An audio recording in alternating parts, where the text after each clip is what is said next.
সুপ্রিয় দর্শক, আমি মুস্তাফা দানি স্বাগত জানাচ্ছি সম্পাদকীয়তে। আজকের বিষয় অর্থ পাচার, আর এই নিয়ে আলোচনার জন্য আমাদের স্টুডিওতে উপস্থিত আছেন ডক্টর মোহাম্মদ আব্দুল মজিদ, সাবেক চেয়ারম্যান জাতীয় রাজস্ব বোর্ড। মাঝখানে আছেন ডক্টর আহমেদ আল কবির, অর্থনীতিবিদ, এবং ওই প্রান্তে আছেন মোহাম্মদ হাতেম, সহসভাপতি এক্সপোর্টার্স অ্যাসোসিয়েশন অব বাংলাদেশ। তবে আলোচনা শুরুর আগেই চলুন দেখিনি এখনকার প্রধান শিরোনামগুলো। আইন শৃঙ্খলা রক্ষা বাহিনীর দক্ষতায় বড় বড় জঙ্গি হামলা থেকে রক্ষা পেয়েছে জনগণ, বললেন প্রধানমন্ত্রী। সবাইকে সজাগ থাকার আহ্বান।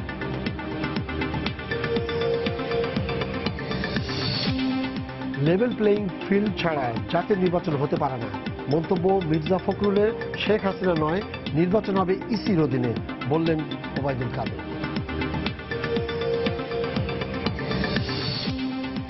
20 দল থেকে বেরিয়ে অনেকেই আসবেন জাতীয় পার্টির নতুন জোটে, ইঙ্গিত দলের শীর্ষ নেতাদের। বিপক্ষের প্রধান রাজনৈতিক দল নির্বাচনে না এলে সুযোগ নিতে পারে এই জোট। স্থানীয় দ্বন্দ্বের জেরে দক্ষিণ চট্টগ্রাম ও ঝিনাইদহে বিএনপির কর্মী সভায় দুপক্ষের সংঘর্ষ, ভাঙচুর, আহত অন্তত 25।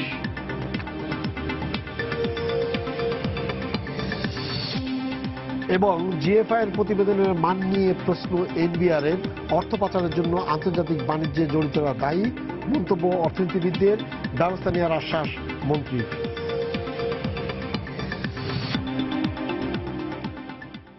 মজিদ ভাই, এই যে গ্লোবাল ফিনান্সিয়াল যে ইন্টিগ্রিটি, তারা যে রিপোর্টটা রিসেন্টলি দিয়েছে, কথা যেটা হয়েছে, তাতে বলা হচ্ছে যে বাংলাদেশ থেকে গত 10 বছরে 6 লাখ কোটি টাকার মতো, 6 থেকে 7 হাজার কোটি ডলার বাংলাদেশ থেকে পাচার হয়ে গেছে।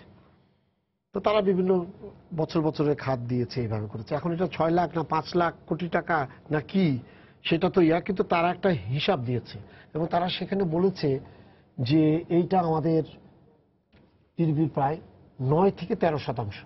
তারা এবং তাদের যে হিসাবে বলছে যে ভারতে যেখানে এটা 1%, পাকিস্তানে 1%, ভারতে 2 থেকে 3%, শ্রীলঙ্কা 4 থেকে 7 হয়, এটা বাংলাদেশে 9 থেকে 13% ইয়ার জন্য। আচ্ছা, পাশাপাশি আবার তারা বলছে যে এই টাকাগুলোর যে যাচ্ছে, পাচার হওয়া টাকার মূল জায়গাটা হচ্ছে আমদানি এবং রপ্তানিকারকরা, ওই জায়গা থেকেই সবচেয়ে বেশি। এবং তাদের বক্তব্যটা এরকম যে আমদানির ক্ষেত্রে বেশি দাম দেখাচ্ছে, রপ্তানির ক্ষেত্রে কম দাম দেখাচ্ছে করে এই টাকাগুলা চলে যাচ্ছে। এর পাশাপাশি হুন্ডি, অন্যান্য সাইটগুলো আছে। এটা মনে হয় খুব বেশি হলো 30% বা 70% টাকাই কিন্তু এইভাবে চলে যাচ্ছে। এবং এটার জন্য বিভিন্ন আমাদের কিন্তু পয়েন্ট আছে, এনবিআর এর, কাস্টমস আছে, এই জায়গাগুলো আছে, পকেট আছে। এবং দেখা যাচ্ছে কন্টেনারের মধ্যে কোনো কন্টেনারে হয়তো $1 লাখ মাল আসার কথা, ওইখানে দেখা গেলো শুধুমাত্র মাটি আসছে। এই ধরনের ঘটনাও কিন্তু কাস্টমসগুলো ধরছে, কিন্তু অধিকাংশ ক্ষেত্রেই দেখা যাচ্ছে কাস্টমস ধরতে পারছে না, বা এনবিআর এই জায়গায় সঠিকভাবে তার দায়িত্ব পালন করতে পারছে না। কারণটা কি? ধন্যবাদ। বিষয়টা খুব পুষ্টিকর এই সময়ের জন্য, উদ্বেগের তো বটেই। প্রথমে হচ্ছে ওই যে ফিগার নিয়ে আমরা নিউজেও দেখলাম, এনবিআর যথার্থই বলেছে আমি মনে করি, যে এই স্ট্যাটিস্টিক্স এর মান নিয়ে, এর সঠিকতা নিয়ে সংশয় থাকবেই। কেননা এটা যদি সত্যি স্ট্যাটিস্টিক্যালি কারেক্টলি দিতেই পারতাম, তাহলে তো সব জায়গায় আমার রেকর্ড থাকতোই। এটা হচ্ছে সবসময় একটা ধারণার ভিত্তিতে, ইকোনমির একটা টোটাল অ্যাক্টিভিটিসকে করেই একটা ধারণা করা হয়। কেননা যদি সে কারেক্টলি ফিগার যোগ করতেই পারে, তার মানে তাহলে আমার সেখানে রেকর্ড আছে বা ইত্যাদি, এটা নাই। তো এর একটা ফিগারের যথার্থতা নিয়ে আছে। তবে এটা ঠিক যে যাহা ঘটে তার ততটা তো বটেই, এবং it is an indication also যে ইকোনমির থেকে টাকা ফ্লাইট, ক্যাপিটাল ফ্লাইট হচ্ছে।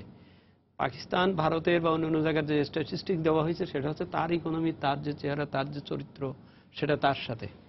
এটা ঠিক যে আমাদের অর্থনীতি যেহেতু উদীয়মান অর্থনীতি, আমরা জানেন যে 90 সালের পরের থেকেই মূলত আমাদের ইকোনমি এক্সপ্যান্ড করা শুরু করেছে, হঠাৎ করে জাম্প করে।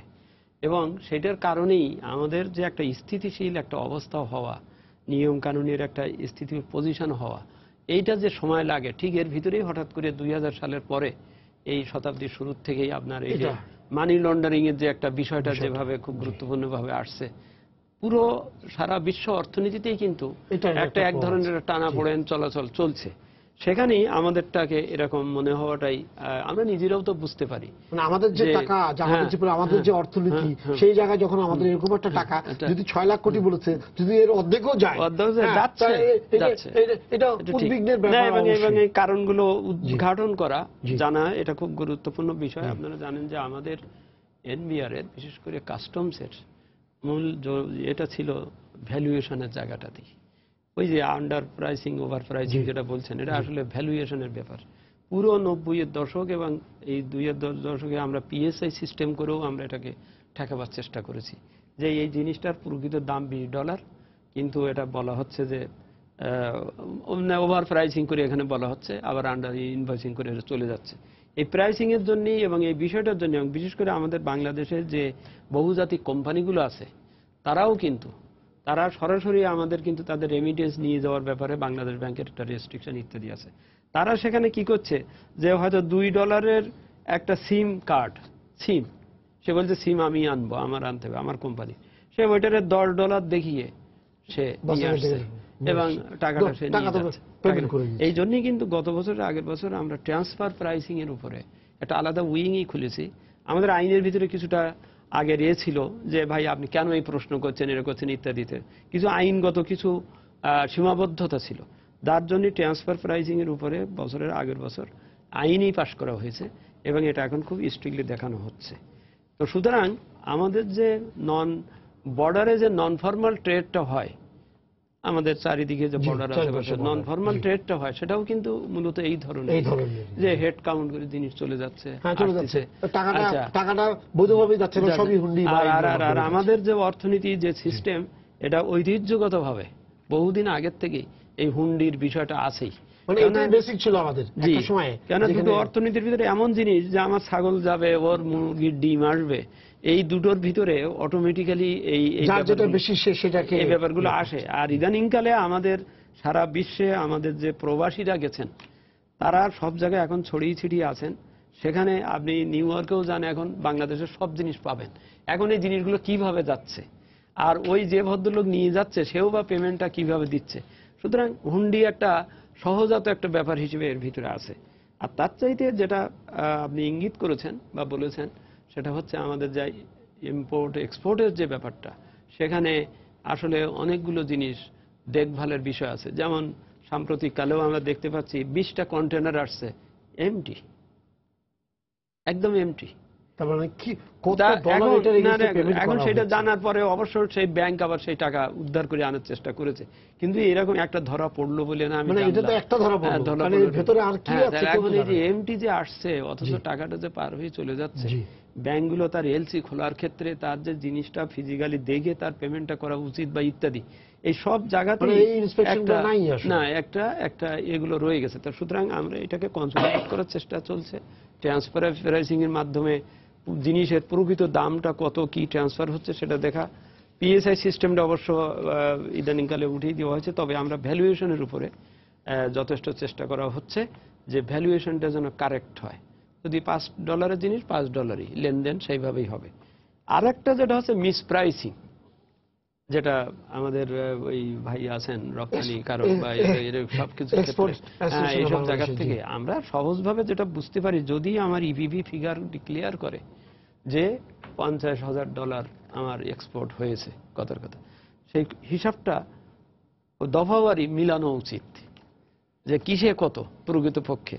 যেমন গার্মেন্টসে আমি অ্যাবাউট মনে করছি যে আমার 70% আমার চলে যাচ্ছে ওই যে বাইব্যাক সিস্টেমে, আমার 30% ভ্যালু এডিশন বা ইত্যাদি। তো সেই জন্য আমার 30% টাকাটা আমার থাকা দরকার, আসা দরকার, হ্যাঁ আছে কিনা। তো সুতরাং এই হিসাবগুলোকে মিলালেই অনেক কিছু জিনিস বেরিয়ে আসবে। হ্যাঁ, সংস্কারের অবশ্যই পথ এবং পন্থায় আছে, এবং হিসাবের ভিতরে তো এটা আছেই যে তারা সঠিক বলছে কিনা। কিন্তু এটা ঠিক যে হয়তো $5 বলছে, কিন্তু $2 হয়তো বা, এটা ঠিক, এবং সেটার জন্যই আসলে ব্যাংক কি করে বলে, ব্যাংকেরও কথা আসছে যে কোনো কোনো ক্ষেত্রে ব্যাংকাররা সহযোগিতা করছে। মানে এই পুরো প্রক্রিয়ার মধ্যে যে জায়গায় অর্থ আছে সেই জায়গায় ব্যাংকও আছে। না, অর্থ আছে ঠিক আছে, কিন্তু ব্যাংক ওই জায়গাগুলোতে ইলিগাল সাইডে তো মানে যারা অসৎ তারা সব জায়গায় কনাইভেন্স করে। এবং এই কনাইভেন্সটা, অসত্যের কনাইভেন্সটা সব জায়গায় সকল পর্যায়ে হয়। এটা যে জাস্ট এক জায়গা থেকে হবে এবং এটা কোনো কথা, এই জন্য সিস্টেমকে আমাদেরকে পরিবর্তন করতে হবে বা আপগ্রেডেশন করতে হবে। সিস্টেম পরিবর্তনটা হচ্ছে, অনেক জায়গায় অটোমেশন হচ্ছে, অনেক জায়গায় এটা, কিন্তু এইখানে আবার ওই অসৎ লোকরা আরো বেশি চালাক। তারা ওদের অটোমেশনটা একটু বেশি গতিতে হচ্ছে, কারণ they can spend money much quickly. তারা অনেক সহজে পয়সা খরচ করতে পারে। অতএব তারা যেটা করে, যেটা হচ্ছে যে এই পরিবর্তনটাকে তারা অন্যভাবে অসৎ উদ্দেশ্যে ব্যবহার করে। কিন্তু এইখানে সরকারকে বা সংশ্লিষ্ট প্রতিষ্ঠানগুলোকে অনেক বেশি উদ্যোগী হতে হবে এবং একটা মাস্টার প্ল্যান করে দীর্ঘমেয়াদী পরিকল্পনা নিতে হবে। এইখানে কিন্তু এই ধরনের যে আমরা অ্যাডহক ভিত্তিতে একটা দুইটা করব, এইটা করব, ওইটা করব করে কিন্তু চলবে না। আমাদের আইনগুলোও পুরনো হয়ে গেছে। আমাদের এই মানি লন্ডারিং আইনের যেগুলো আছে, যেটা আছে 2002 সালের যে আইনগুলো আছে, এইগুলোও কিন্তু অনেক পুরানো এবং এইটাতে এখন আধুনিকায়নের প্রয়োজন। কারণ বর্তমানে যে করাপশন বা বর্তমানের যে মানি লন্ডারিং এর যেসব খাতগুলো নতুন নতুন সৃষ্টি হয়েছে, এগুলা কিন্তু আজ থেকে 10-15 বছর আগে কিন্তু ছিল না। এই নতুন নতুন খাত, কারণ আমার তখন ইকোনমিক সাইজ ছিল খুব কম, ছোট। এখন আমাদেরকে বলা হচ্ছে আমাদের শুধু বাস না, আমাদেরকে এই সাম্প্রতিককালেও বলা হচ্ছে যে এশিয়ান টাইগার হিসাবে, আমাদেরকে ইমার্জিং, শুধু আগে বলা হতো ইমার্জিং কান্ট্রি হিসাবে ফার্স্ট 11-এর মধ্যে, এখন বলা হচ্ছে যে এশিয়ান টাইগার হিসাবে রিসেন্টলি বলা হচ্ছে। অর্থাৎ এইসব কথাগুলো যখন বলা হচ্ছে, কিন্তু পাশাপাশি আমাদের অর্থনীতির সাইজ বাড়ছে, আমাদের কর্মকাণ্ডও বাড়তেছে, আমাদের এখানে ট্রানজ্যাকশন, আমদানি রপ্তানি সবকিছুরই ভলিউম বাড়তেছে। এই পাশাপাশি দুর্নীতিবাজরাও কিন্তু একইভাবে তৎপর।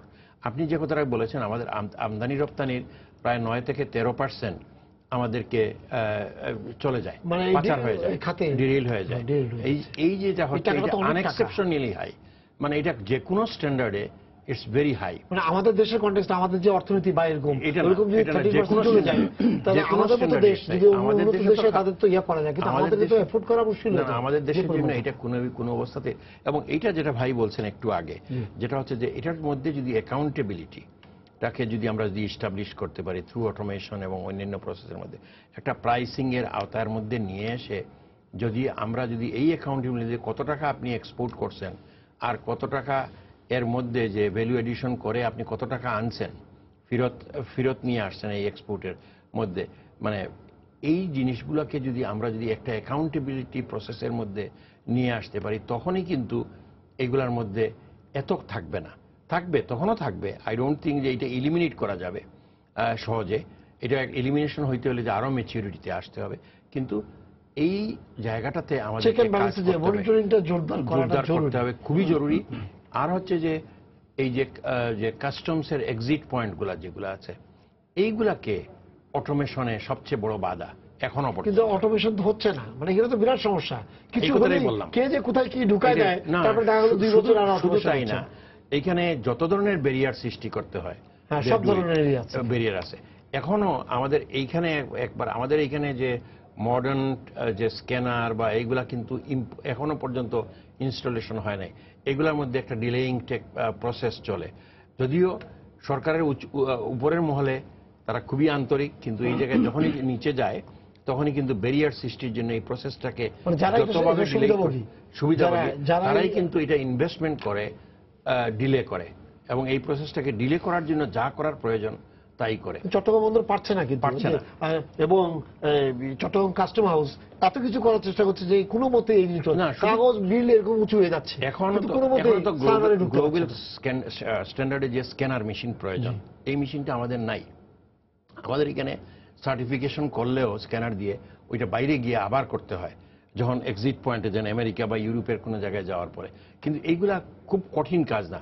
এমনকি এখন টার্নকি বেসিসেও over a period of time এগুলা বিভিন্ন বিদেশি কোম্পানিরা করে দিতেও রাজি আছে, ইনভেস্ট করার জন্য রাজি আছে। কিন্তু যখনই এইসব ইনভেস্টমেন্ট প্রপোজাল নিয়ে আসে, তখন আমাদের কর্তা ব্যক্তিরা যারা নিচের মধ্যম ওইসব জায়গায় কি পজিশনে আছেন, তারা এটাতে কিন্তু ব্যারিয়ার, এবং তারা এখানে কিন্তু এক্সপার্ট হয়ে দাঁড়ান। ওনারা অনেক কিছুই এখানের মধ্যে লিখে দিচ্ছে, লুপহোলস খুঁজে, মানে যে বাইর করার জন্য এইটা একটা জিনিস।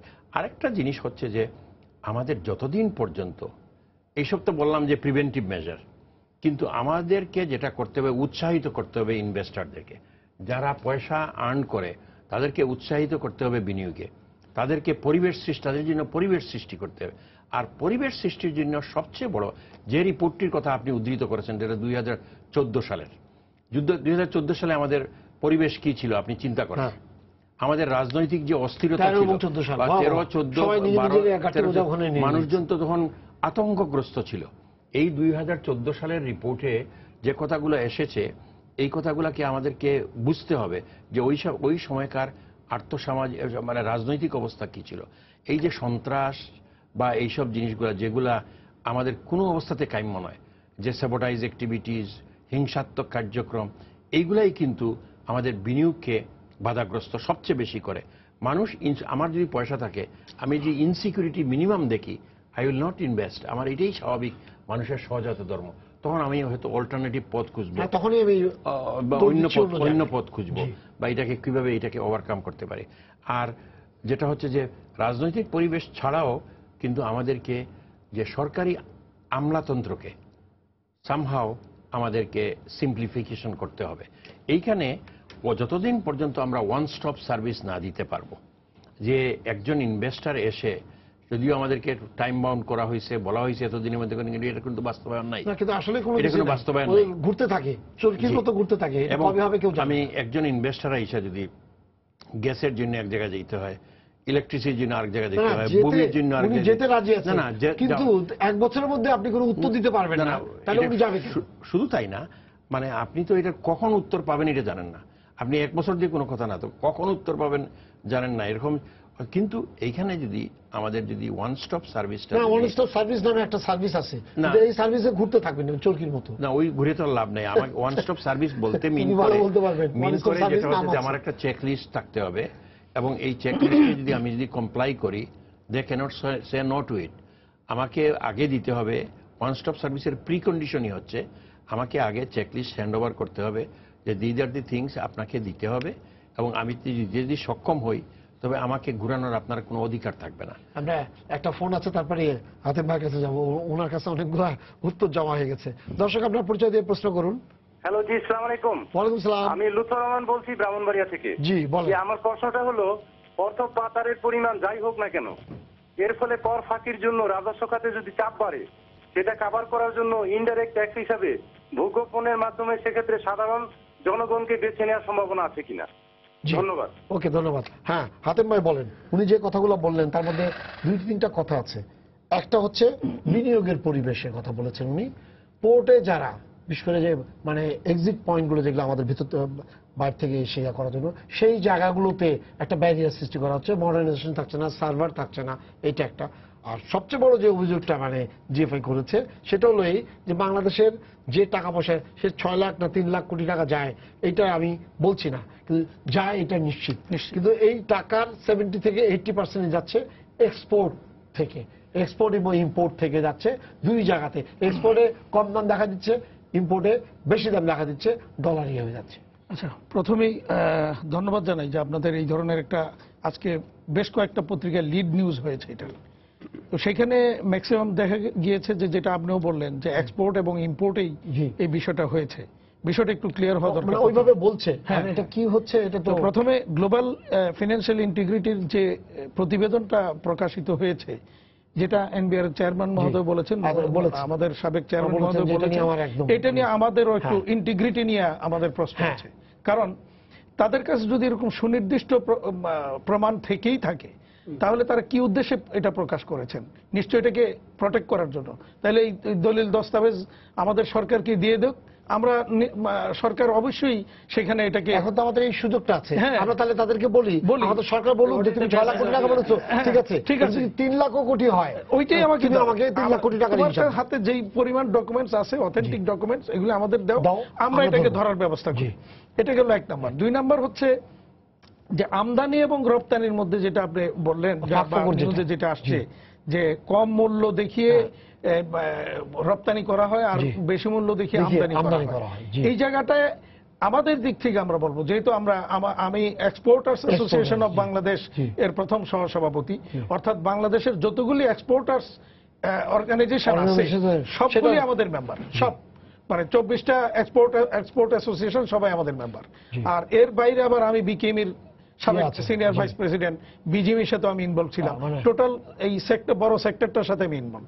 এখানে এটার দায়ভার অনেকটা আমাদের উপর চলে আসে, এইভাবে বলা মানে এখন যেটা হচ্ছে তাই যেভাবে রিপোর্ট। কিন্তু আমি এখানে খুব সুনিশ্চিতভাবে, খুব দ্ব্যর্থহীন কণ্ঠে আমি বলতে চাই যে আমাদের সেক্টরে এই ধরনের সুযোগের এত বড় পরিমাণ, এটা কোনো অবস্থাতেই যাওয়ার কোনো রকমের সুযোগ নেই। কারণ আপনি দেখেন যে আমাদের প্রথমত আমি যদি বলি নিট সেক্টরের কথা, আমাদের নিট সেক্টরে এই মুহূর্তে 80% ভ্যালুয়েশন, অর্থাৎ আমাদের ম্যাক্সিমাম 20% আমাদের কিন্তু ইম্পোর্ট করতে হয় টোটাল আমাদের এক্সপোর্টের।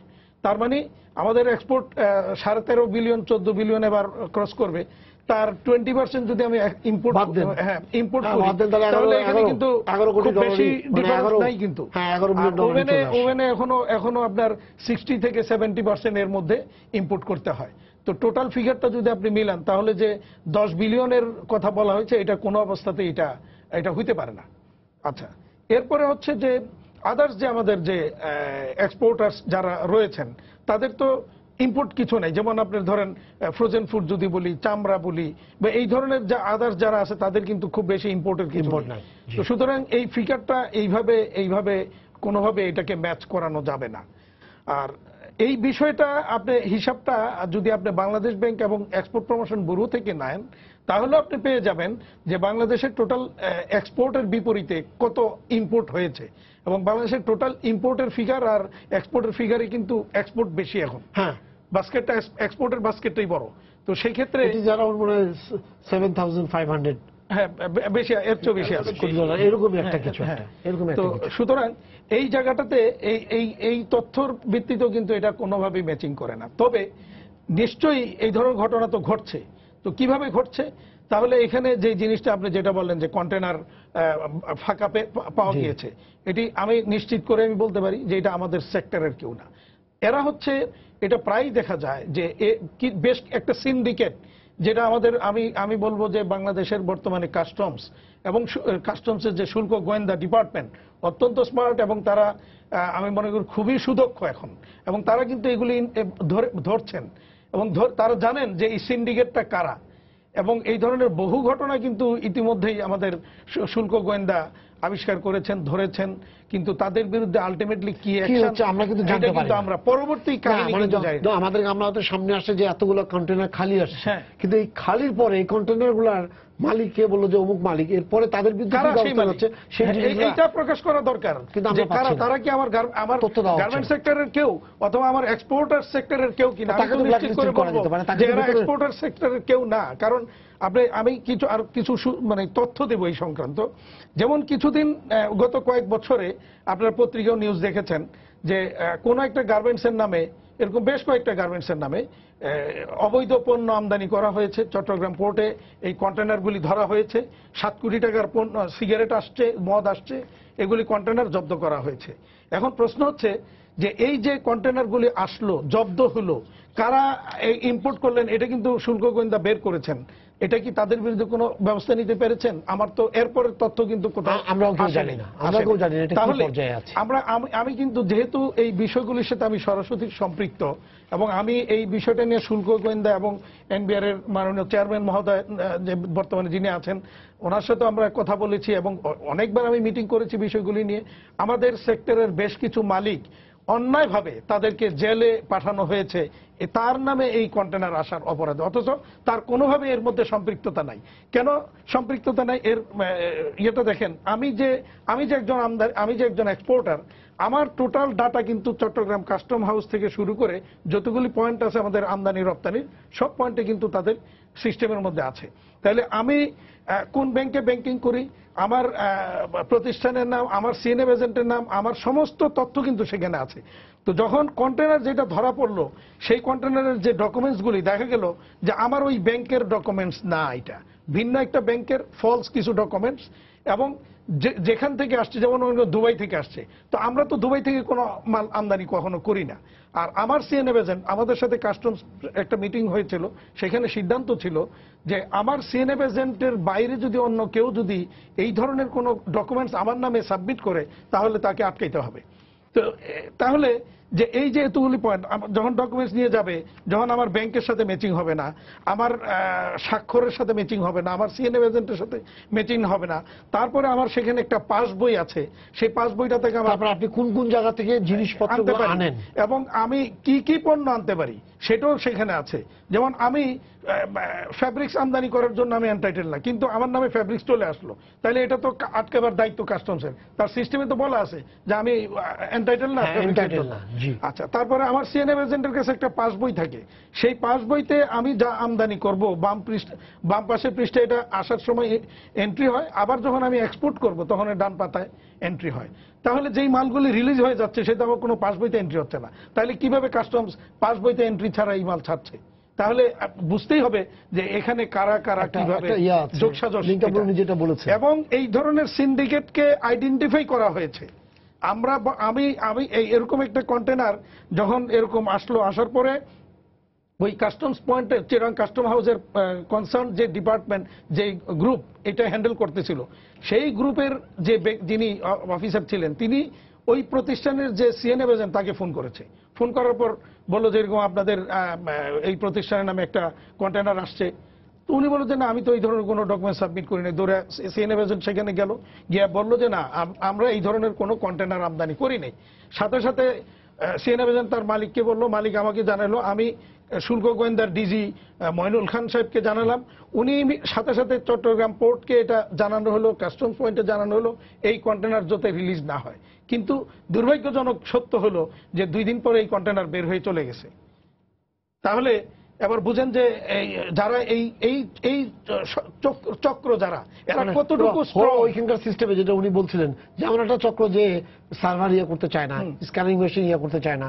এরপরে এরকম আমাদের বেশ কয়েকটা প্রতিষ্ঠানের নামে এই ধরনের কন্টেনার আসছে, অবৈধ পণ্য আসছে, তাদেরকে জেলে পাঠানো হয়েছে, দীর্ঘদিন তারা জেল খেটেছে।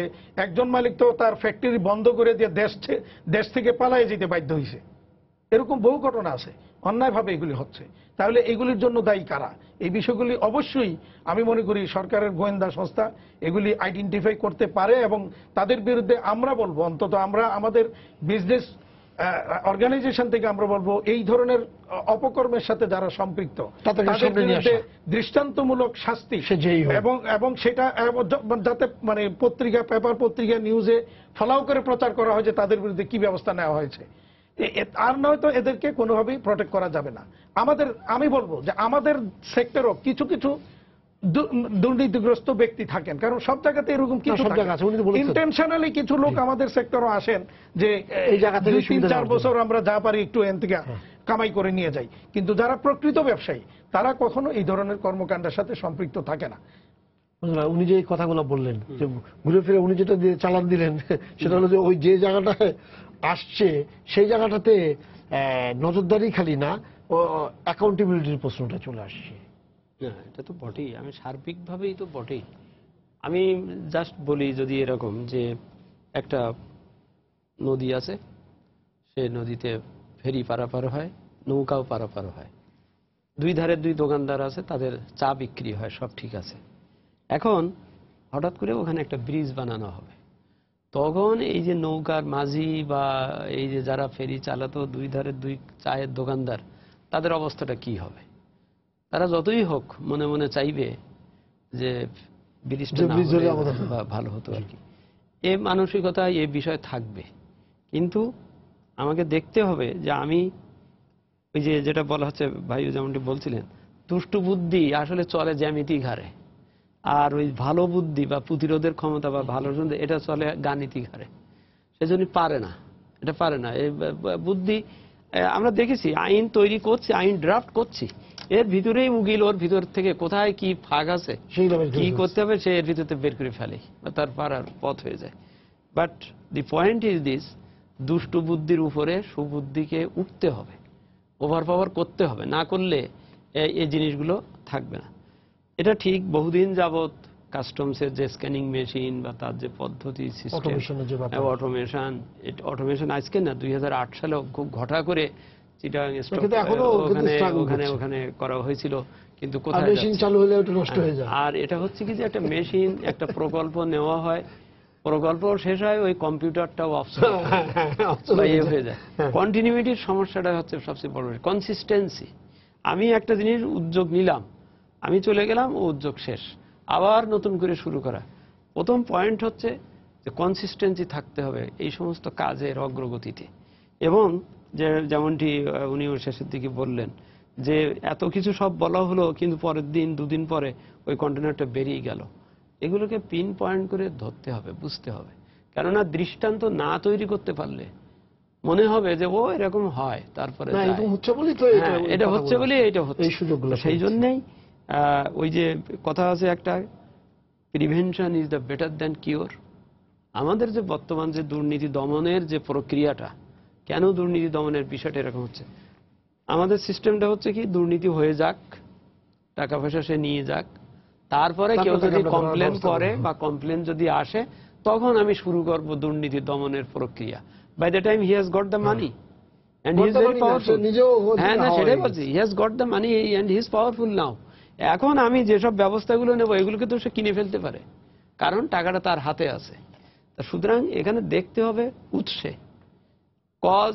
আমরা ইফেক্ট নিয়ে লাফালাফি করছি, যেমন সবাই আলোচনা করছে, কিন্তু ইফেক্ট নিয়ে, যেটা হয়ে গেছে এটা হয়ে গেছে, কি করা যাবে, কার কি হচ্ছে, দেখতে হবে কজটা কি, কি কারণে, কিভাবে এটা হচ্ছে, সেই উৎসমুখে যেতে হবে, যে তারপরে সেটা বলতে। যার জন্য যে অটোমেশনের বিষয়টা, এটা একটা স্বয়ংক্রিয় একটা পদ্ধতি। আমার যদি সেই ধরনের শক্তিশালী অটোমেশন এখানে থাকে, তাহলে হয়তো 1%, 2%, 3% থাকে, কিন্তু সিংহভাগে ধরা পড়বে, কারণ পড়তে হবে, এখানে এন্ট্রির সাথে এটার সাথে এন্ট্রির সাথে মিলতে হবে। আর একটা পয়েন্ট হচ্ছে, অটোমেশন করলেও শেষ হচ্ছে না, man behind the plough is important. You have a very good machine. Machine যিনি রান করছেন, মেশিন ভালো, যিনি রান করছেন উনি টিপ দিলে তো অন্য কিছু হয়ে যাবে। সুতরাং সবকিছুর উপরে ওই যে একটা মূল্যবোধের, বা যেটা আমি বলছি কমিটমেন্ট, বা যেটা বলি দায়িত্ববোধ, এটারও নারিশ করতে হবে। নারিশ না করলে, যেমনটি ভাই বললেন, ওই যে অনেস্ট অফ সার্ভিসের কথাটাও বিনিয়োগের ক্ষেত্রে 2000 সালের কথা বলছি, আমি তখন বিনিয়োগ বোর্ডের ডাইরেক্টর ফরেন ইনভেস্টমেন্ট। আমরা খুব চেষ্টা করলাম যে আমরা একটা অনেস্ট অফ সার্ভিস ওখানে করি। বাংলাদেশ ব্যাংকের থেকে 2 জন অফিসার আনলাম, বিদ্যুৎ বিভাগের থেকে 2 জন অফিসার আনলাম, ওই ভূমি রেজিস্ট্রেশন বিভাগ থেকে অফিসার আনলাম, এক জায়গায় বসেই আনলাম। এনে বললাম যে এই ইনভেস্টর আসলেই তোমরা এখানে বসে সব কাজগুলো করে দেবে। তো দেখা গেল বিদ্যুতের ওই লোক বলছে, স্যার আমার এটা তো পানিশমেন্ট পোস্টিং হয়েছে এখানে, আমি ওখানে যদি থাকতাম তা আমার কত আয় হতো। সে ওয়ানিয়া দেখাতে শুরু করলো, এবং সে বললো কি, না, আমি যতই বলি আমার সুপারিনটেন্ডিং ইঞ্জিনিয়ারের পারমিশন ছাড়া আমি এখানে বসে দিতে পারবো না। অর্থাৎ আমার আইনের ভিতরে ওকে এম্পাওয়ার করা যে বিষয়টা হয়নি বা যায়নি, যার জন্যই জিনিসটা হয়নি। মালয়েশিয়া যদি পারে, মাইডা, ওদের MIDA, মালয়েশিয়ান ইন্ডাস্ট্রি, যেটা একই সিনোনিম আমাদের বিডা হয়েছে এখন BIDA, সেখানে মালয়েশিয়াকে, ওই মালয়েশিয়ার বাইডার MIDA এর জন্ম লগ্ন থেকেই তাকে এমন পাওয়ার দেওয়া হয়েছে, বলা হয়েছে যে সে ওখানে বসেই সকল আইন সে করতে পারবে, ওভাররুল করতে পারবে, সবকিছু করতে পারবে। সেইভাবে তাকে তৈরি করে দেওয়া হয়েছে। কিন্তু আমাদের প্রত্যেকের আইন প্রত্যেকে নিয়ে যাচ্ছে, বসে আছেন, আর সেখান থেকে 2 জন লোকের এক জায়গায় এসে বসতি বলে সে কিন্তু নানান ধরনের পথ খুঁজছে। তো সেই জন্যই ওই আমি আবার ওনার সাথেও একমত, আমার এই পদ্ধতিটা, আমার এই পলিসিটা, আমার রুলটা, আমার আইনগুলোর ভিতরেই কিন্তু অনেক সীমাবদ্ধতা, জটিলতা রয়ে গেছে। কথা বলতে চাই, দর্শক আপনার পরিচয় দিয়ে প্রশ্ন করুন। জি বলেন। হ্যালো, জি বলেন। আসসালামু আলাইকুম। ওয়ালাইকুম আসসালাম। আমার প্রশ্ন হলো, বাংলাদেশ থেকে যেভাবে অর্থ পাচার হচ্ছে, জি, দুর্নীতি কারা করে, এবং কি যারা অর্থ পাচারে লুটপাট করতেছে, আপনি আমরা সবাই জানি, সাধারণ মানুষ বা নিম্নবিত্ত মধ্যবিত্তরা করে না, এবং যারা করতেছে তাদেরকে কিভাবে সরকার ঠেকায় এই দেশের উন্নয়ন করতে পারবে, এই অর্থ পাচারটা বন্ধ করবেন, এইটাই হলো আমার প্রশ্ন। জি, আপনার ধন্যবাদ। হ্যাঁ, উনি বলেছেন যে নিম্ন ইয়া করছে না, যা করছে সব উপর। আমি দর্শকের সাথে 100 বার একমত যে আমাদের গরিব মানুষ, আমাদের তাহলে অধিকাংশ নিম্ন আয়ের লোক মানুষ, এটার সাথে জড়িত না। আমি তো বলি 80% মানুষ আমাদের এটার সাথে একেবারেই একদমই জড়িত না। আর 20% মানুষ যারা 20% মধ্যে ভালো আছেন, আবার খারাপও খারাপও আছেন, এবং এই খারাপরাই 20% মধ্যেই 12 খারাপ নিয়ে যারা শিক্ষিত, পয়সাওয়ালা বা ওই যে হোয়াইট কলার জব করেন, তারাই হচ্ছেন এইগুলার কারিগর। এবং এই কারিগর হচ্ছে ওই 20%-এর মধ্যেই, এবং এদের সংখ্যাও খুব যে বেশি তা না, কিন্তু এফেক্টটা তো অনেক বেশি। এদের এফেক্টটা হচ্ছে খুবই বেশি। কার্যকর। আমি যে পয়েন্টটাতে বলবো যে আইনের প্রশ্ন, যে আমরা যেটা কথা বলছি, 2002 সালে যে আইনটি তৈরি করা হয়েছে, যে আমাদের যে এই money laundering, anti money laundering এর আইন, এই আমার কাছে বাংলাদেশ ব্যাংকের গাইডলাইন্সটাও আছে। এখানে দেখলে আপনি দেখবেন যে সবকিছুই কিন্তু একটু মানদাতা আমলের, মানে ওই সময়কার যে অভিজ্ঞতা ছিল ওইটাকে হয়তো মনে রেখে ওই সময় যারা প্রিপেয়ার করছেন করেছে। এখন আমাদের নলেজ বেস, আমাদের বিজনেসের স্পেকট্রাম বেড়েছে, আমাদের সমস্যাগুলো সম্পর্কে ভাই যেটা বলছিলেন, অনেক বেশি জানি। আমরাও জানি এইসব সমস্যাগুলো কিভাবে ঘটতে পারে, এবং অতএব এইগুলোর জন্য আমাদের আইনটাকে এই মুহূর্তে, তার মানে এটা বলছি না যে কাউকে ফাঁসি দিলেই যে সমস্ত কিছু সমাধান হয়ে যাবে, এটা আমার বিশ্বাসও করি না, আমি মনেও করি না। কিন্তু আমাদের আইন থাকতে হবে, যখন কেউ হাতে নাতে ধরা পড়বে, এই যে বলছেন এক্সাম্পলারি পানিশমেন্ট দিতে হবে আমাদেরকে, এবং এই জাতীয় পানিশমেন্ট দেওয়ার জন্য যে যা প্রয়োজন, এটা আমাদের আইনে নাই এই মুহূর্তে, আমাদের আইনে নাই। এটা হলো ব্যাগ, এবং এটাতে যে পানিশমেন্ট বা যে ধরনের সাধারণ আইন যেগুলো আছে সেগুলো চাপাই দিয়ে তারপরে এটা করার চেষ্টা করা হচ্ছে। অতএব আমাদেরকে এই জায়গাটাকে শুধরাতে হবে।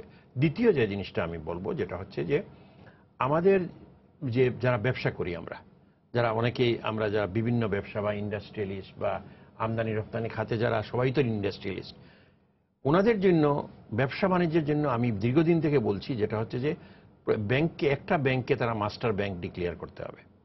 তারা তারা ব্যাংকে 10টা ব্যাংকে ডিল করুক, কিন্তু তাদেরকে ডিক্লেয়ার করতে হবে একটা মাস্টার ব্যাংক। এবং এইটা যদি ওনারা ডিক্লেয়ার করে দেন, তখনই কিন্তু ওনাদেরকে ট্রেস করা খুব ইজি হবে। আর এখন 5টা ব্যাংকে 5 ধরনের কাগজ দেন, 5 ধরনের, মানে অনেকেই ভালো মানুষ আছেন, তাদেরকে শ্রদ্ধা রেখেই আমি বলতেছি, ভালোরা ভালো আছেন, তাদেরকে শ্রদ্ধা করি। কিন্তু যারা খারাপ, এই যে মুষ্টিমেয় কিছু লোক খারাপ, তাদের উদ্দেশ্যেই আমার বক্তব্য হচ্ছে যে তারা এক এক ব্যাংকে এক এক কাগজ দেন, জালিয়াতি করেন, এবং এরা সুনাম নষ্ট করেন। এবং এই যে ট্র্যাকিং করতে হলে আমাদের ওইখানে যেরকম করতে হবে, ঠিক অনুরূপভাবে কাস্টম হাউসের সাথে ওই ব্যাংক, পার্টিকুলার ব্যাংকের যে মাস্টার ব্যাংকের যদি লিঙ্কেজ যদি আমরা এস্টাবলিশ করতে পারি, অনলাইনে আর কি, মানে লিঙ্কেজ, আমি যেটা বলতেছি যে অনলাইনে লিঙ্কেজ যদি আমরা তৈরি করে, উনি 5 ব্যাংকে যেতে হলে ওই মাস্টার ব্যাংক থেকে, ব্যাংকের মাধ্যমেই যেতে হবে। মাস্টার ব্যাংক মানা করতে পারবে না, কিন্তু জানাতে হবে, তার ইনফরমেশন তার কাছে থাকতে হবে, এবং ওই যে নতুন ব্যাংক, তার এই মাস্টার ব্যাংক থেকেই তার তথ্য নিতে হবে। ঠিক অনুরূপভাবে আমরা যদি ওইখানে কাস্টমস হাউসেও ওনার এজেন্টের নাম ডিক্লিয়ার থাকে, যে উনি এই অ্যাকাউন্টে কোনো কিছু আসলে, উনি যেটা ভাই যেটা বলছেন যে আমি ইম্পোর্ট করি নাই, আমি ইম্পোর্ট করি নাই, কিন্তু আমার কোম্পানির নামে এসে চলে আসছে, মাল চলে আসছে। অতএব এটা ঘটবে না। এটা সিম্পল টু প্রোটেক্ট। এটা আমি মনে করি না এটা কোনো কমপ্লিকেটেড কোনো mechanism. It is a very simple mechanism. এইখানে বাংলাদেশ ব্যাংক বা কনসার্ন এজেন্সিস গুলোকে একটা পরিষ্কার রোল নিতে হবে, এবং এইখানে যদি এই ট্র্যাকিং সিস্টেম, লিঙ্কেজ সিস্টেম যদি আমরা করে ফেলতে পারি, অনেক প্রবলেমের সমাধান। আর ওই ডেফিনেটলি ওইখানে স্ক্যানার মেশিন, কারণ মানুষ তো ওই যে অফিসার যে জায়গায় বসাবেন, কর্মকর্তা হিউম্যান বিং, এরা এখানে চালাবেন, হ্যাঁ, এরা তো কিছু করবেই। অতএব এইটা আমি, কিছু খারাপ লোক আছে, তারা ওইসব খারাপ কাজই করবে, কিন্তু এদের এই খারাপ কাজ থেকেও তারা বেশি করতে পারবে না। কারণটা হচ্ছে কি, সিস্টেমস যদি স্টার্টস ফাংশনিং, কারণ এইসব চেক পয়েন্টগুলোতে ব্যাংক যে বা ওই যে ওইখানে যে এজেন্ট, এরাদের মধ্যে যে কোনো একজন যদি স্বচ্ছ হয়, তার এই ট্র্যাকটা নষ্ট হয়ে যাবে, এবং তা সেই সব অসৎ কর্ম করতে পারবে না। আমাদেরকে সেই জন্য সিস্টেমসটাকে পুরাপুরি আমাদের ঢেলে সাজাতে হবে। এইটা না করে আমরা যদি উপরের থেকে বিভিন্ন দিকে পানি ডালি, তাহলে কোনো লাভ হবে না। আমরা শেষ পর্যায়ে কিছু ফাতেমা, আপনি বলেন। আচ্ছা, এখানে উনি যে পয়েন্টগুলি নিয়ে আসছেন সামনে, এটা আসলেই যে আমরা দীর্ঘদিন যাবত দেখছি যে অটোমেশন নিয়ে অনেক আলোচনা হচ্ছে, কিন্তু অটোমেশন আলটিমেটলি হচ্ছে না। আর এনবিআর কে ধন্যবাদ জানাই যে এনবিআর একটা ভালো উদ্যোগ নিয়েছেন, যে ন্যাশনাল সিঙ্গেল উইন্ডো। এটা আশা করি আমরা খুব শিগগিরই এটা ইমপ্লিমেন্টেশনে যাবে, এটা গেলেও হয়তো বা আমরা অনেক সিস্টেমের মধ্যে আমরা চলে আসতে পারবো। তবে এখানে একদিনে আপনি পারবেন না, এত অবস্থা থেকে এই যে অবৈধভাবে পণ্য একজনের নামে আরেকজনের নিয়ে আসতেছে, এটা কিন্তু ইজিলি প্রোটেক্ট করা যায়, যেটা উনি বললেন।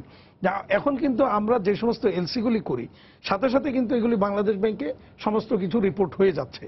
তো যেহেতু বাংলাদেশ ব্যাংকে রিপোর্ট হচ্ছে, কাস্টমসের ওই পার্টিকুলার সবগুলি পয়েন্টের সাথে যদি বাংলাদেশ ব্যাংকের অনলাইনে লিঙ্কেজ হয়ে যায়, তাহলে কাস্টমস ইজিলি চেক করে নিতে পারে যে এই প্রতিষ্ঠানের নামে ওই ব্যাংক পার্টিকুলার ওই ব্যাংকের এই এলসিটা আছে কিনা, সঠিক কিনা, এটা কিন্তু ইজিলি যাচাই করে নিতে পারে।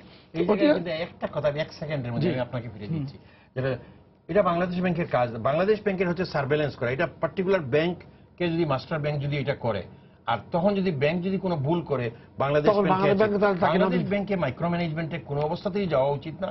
এবং এইসব যে না, আমি মাইক্রো ম্যানেজমেন্ট বলছি না, আমি বলছি যে লিঙ্কেজ, আমি কি কি এলসি করলাম টোটাল ইনফরমেশন কিন্তু বাংলাদেশ ব্যাংকে থাকছে।